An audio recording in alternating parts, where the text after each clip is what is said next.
Viskas su viskuo susiję. Reikšmingi poveikiai gali ateiti iš daugiau ar mažiau tikėtinų krypčių.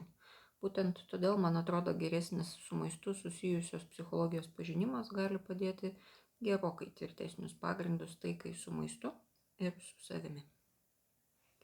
Šiandien pagrindus tvirtinsim šio tyrimu. Depresija siejama su nutukimo rizika per daugelį persipinusių veiksnių, tarp jų ir su persivalgymu. Kadangi maistas, ypač saldus maistas, paragina smegenis pagaminti mums dopamino ir serotonino, tai be abejo tampa savotišku depresijos savigydos įpročiu, nors po to ir kelia dar daugiau nevilties dėl tokios savigydos pasekmių.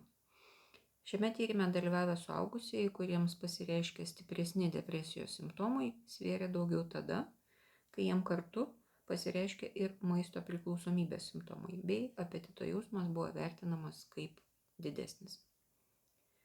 Dėl maisto priklausomybės reiškinio galima diskutuoti, tačiau taip vadinasi šiame klausimyne matuojamas veiksnys. Todėl iš dainos žodžių, o taip pat iš tyrimo veiksnio neišmesim.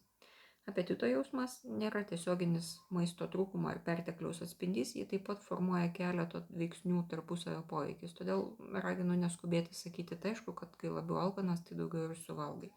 Tai nėra taip paprasta. Apie šį tyrimą tiek.